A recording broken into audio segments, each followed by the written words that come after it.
बांग्लादेश में मोहम्मद यूनुस का पाकिस्तानी प्रेम अब खुलकर सामने आ रहा है। आंतरिक और अंतरिम सरकार ने पिछले सप्ताह पूर्व प्रधानमंत्री शेख हसीना के खिलाफ मानवता के विरुद्ध अपराध का केस दर्ज किया, तो दूसरी तरफ जमाते इस्लामी का खुलकर समर्थन किया। बांग्लादेश के सुप्रीम कोर्ट ने चुनाव आयोग को निर्देश दिया है कि वह देश में प्रतिबंधित किए गए राजनीतिक दल जमाते इस्लामी यानी कि जेईआई को दोबारा मान्यता दे दे। सर्वोच्च न्यायालय का यह फैसला जमाते इस्लामी की 10 साल से ज्यादा तक चली न्यायिक लड़ाई के बाद सामने आया है। 1971 के बांग्लादेश स्वतंत्रता आंदोलन के दौरान जिस जमात इस्लामी ने पाकिस्तान का समर्थन करते हुए अलग देश की मांग को नाकार दिया था, शेख हसीना के शासन में उसकी सक्रिय राजनीति में वापसी काफी मुश्किल मानी जा रही थी। हालांकि अगस्त 2024 में हसीना के पीएम पद से अपदस्थ होने के बाद और मोहम्मद यूनुस के नेतृत्व में अंतरिम सरकार के गठन के बाद से ही जेईआई की सक्रियता काफी देखने को मिली थी। ऐसे में यह जानना अहम है कि आखिर जमात इस्लामी क्या है। 1971 के बांग्लादेश मुक्ति संग्राम में जमात इस्लामी की क्या भूमिका रही, शेख हसीना के शासन में इसकी मुश्किलें कैसे बढ़ गई, अब इस पार्टी की मुख्यधारा में वापसी कैसे हुई है, बांग्लादेश और भारत के लिए इसके क्या मायने हैं, चलिए विस्तार से बताते हैं। नमस्कार, मेरा नाम तन्मय है और आप देख रहे हैं अमर उजाला।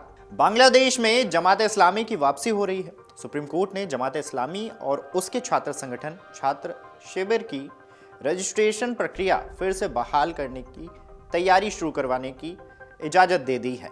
अब वे चुनाव आयोग में रजिस्टर्ड हो सकेंगे और भविष्य में चुनाव लड़ सकेंगे। मोहम्मद यूनुस की सरकार ने पिछले साल सत्ता में आते ही इस संगठन पर लगा बैन हटाया था। इसके बाद यह फैसला सामने आया था। सबसे पहले जमात इस्लामी के बारे में बताएं तो जमात इस्लामी की स्थापना दार्शनिक अबुल आला मौद्दी ने साल 1941 में की थी। कहा जाता है कि इसे इस्लाम के संगठन के तौर पर खड़ा किया गया था। इतना ही नहीं, जिसका मकसद भारत के समाज को इस्लामिक मूल्यों के आधार पर बदलना था। अगर बात जमात इस्लामी के बांग्लादेश तक के फैलाव को लेकर करें तो जमात इस्लामी का इस्लामिक मूल्यों पर संगठित भारत बनाने का सपना तब चूर हो गया जब ब्रिटिश साम्राज्य ने इसे दो हिस्सों में विभाजित किया। जहां मुस्लिमों ने पाकिस्तान को चुना, वहीं हिंदुओं ने भारत में रहने को तरजीह दी। ऐसे में जमात इस्लामी ने अपने दायरे को भारत से बाहर बढ़ाते हुए पूर्वी पाकिस्तान, जो अब बांग्लादेश है, वहां तक फैलाया। इसके साथ ही पाकिस्तान का गठन धार्मिक आधार पर हुआ था, इसलिए जमात इस्लामी को बांग्लादेश में पैर फैलाने में आसानी हुई। 1971 की जंग में इसकी अलग भूमिका रही थी। ऐसा इसलिए क्योंकि पूर्वी पाकिस्तान में जब बांग्लादेश संस्कृत और भाषा को लेकर पश्चिमी पाकिस्तान से मतभेद शुरू हुआ तो हजारों की संख्या में लोगों ने प्रदर्शन शुरू किए।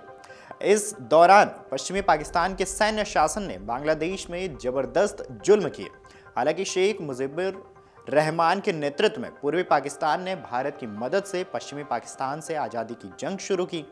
जमात इस्लामी ने इस जंग के दौरान पश्चिमी पाकिस्तान के खिलाफ आवाज़ उठाने वाले बांग्ला लोगों पर जुल्म में पाकिस्तानी सेना का साथ दिया। पश्चिमी पाकिस्तान ने इस दौरान जमात इस्लामी के कार्यकर्ताओं के साथ साथ एक शांति वाहिनी का भी गठन किया, जो कि अलग बांग्लादेश की मांग करने वालों को कुचलने के लिए बनाई गई थी।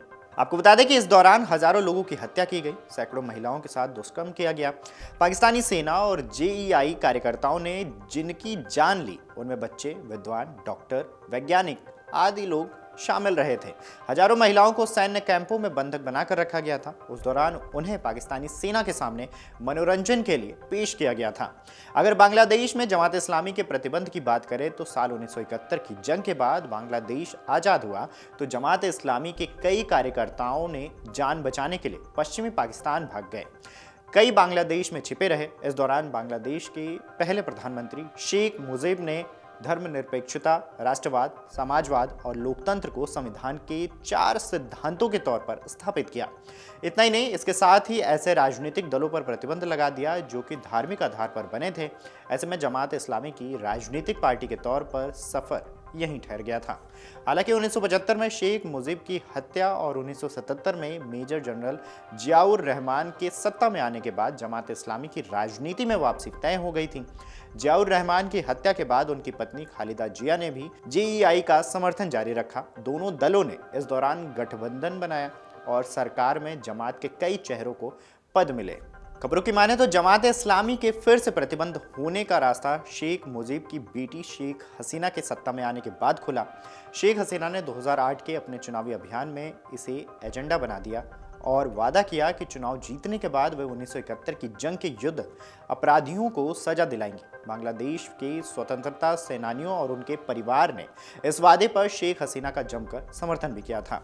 बांग्लादेश में बीते साल जब आरक्षण के मुद्दे पर अदालत के एक फैसले के खिलाफ छात्रों के प्रदर्शन शुरू हुए तो जमात इस्लामी के छात्र संगठन इस्लामिक छात्र शिविर ने भी बढ़ चढ़ कर इसमें हिस्सा लिया। आरोप है कि इस छात्र संगठन ने आंदोलन के दौरान कोर्ट के फैसले के लिए शेख हसीना को जिम्मेदार ठहराया और हिंसा भड़काई। आखिरकार अगस्त 2024 में जब शेख हसीना को पद छोड़कर बांग्लादेश से भारत आना पड़ा तब इस्लामिक छात्र शिविर का प्रभाव देश में और बढ़ गया। जमात इस्लामी के इस छात्र संगठन ने शेख हसीना के खिलाफ आंदोलन में बड़ी भूमिका निभाई, जिसकी वजह से बांग्लादेश की अंतरिम सरकार के प्रमुख मोहम्मद यूनुस भी जेईआई पर प्रतिबंध को भुलाने और फिर इसे खुलकर छूट देने के लिए मजबूर माने जा रहे हैं। अब ऐसे में सवाल है कि भारत के लिए जमात इस्लामी की वापसी के क्या मायने हो सकते हैं। तो सबसे पहले जान लीजिए कि जमात इस्लामी पाकिस्तान का समर्थन करता है। पाकिस्तान की सेना और सरकार भी उसके समर्थन में आवाज उठाती रही है। सुरक्षा विश्लेषकों ने अपने समय समय पर जमात इस्लामी के पाकिस्तान की खुफिया एजेंसी आईएसआई से संपर्क होने की आशंका भी जताई है। ऐसे में जेईआई का बांग्लादेश की सक्रिय राजनीति में लौटना और लौटने का घटनाक्रम भारत के लिए भी सुरक्षा के लिहाज से काफी अहम माना जा रहा है। दरअसल जब खालिदा जिया की बांग्लादेश नेशनलिस्ट पार्टी यानी कि बीएनपी के साथ जमात इस्लामी गठबंधन का हिस्सा थी तब भारत के पूर्वोत्तर में मौजूद चरमपंथियों को अपने अभियानों के लिए बांग्लादेश की जमीन का इस्तेमाल करने का मौका मिलने लगा। हालांकि शेख हसीना के प्रधानमंत्री बनने के बाद जमात इस्लामी की तरफ से दिए जाने वाले इस तरह के नेटवर्क को खत्म कर दिया गया और भारत ने धीरे धीरे पूर्वोत्तर में स्थितियों पर काबू पा लिया। अगर दूसरी तरफ देखें तो जमात इस्लामी का सक्रिय राजनीति में आना इसलिए भी चिंता का विषय है क्योंकि मोहम्मद यूनुस की सरकार पहले ही पाकिस्तान के साथ रिश्तों को और बेहतर करने में रुचि दिखा चुकी है। ऐसे में जमात इस्लामी के जरिए पाकिस्तान अब बांग्लादेश के नीतिगत फैसलों पर भी प्रभाव दिखा सकता है। विश्लेषकों का मानना है कि इससे आने वाले दिनों में भारत बांग्लादेश के सहयोग पर काफी असर पड़ेगा। वहीं जेईआई के प्रतिनिधिमंडल ने कुछ समय पहले ही ढाका में चीन की कम्युनिस्ट पार्टी के नेताओं से मुलाकात की थी। रिपोर्ट्स के मुताबिक इस दौरान जमात इस्लामी के रोहिंग्यों के लिए एक अलग स्वतंत्र राज्य बनाने का प्रस्ताव दिया गया था। अगर बांग्लादेश और चीन ऐसे किसी कदम के साथ म्यांमार में आगे बढ़ते हैं तो इससे भारत की एक और सीमा पर स्थितियां तनावपूर्ण हो सकती हैं। इतना ही नहीं, भारत और म्यांमार के बीच चल रही कई परियोजनाएं भी प्रभावित हो सकती हैं। अगर आप ये वीडियो YouTube पर देख रहे हैं तो हमारे चैनल को सब्सक्राइब कर बेल आइकन दबाएं और Facebook पर देख रहे हैं तो हमारे पेज को लाइक करें।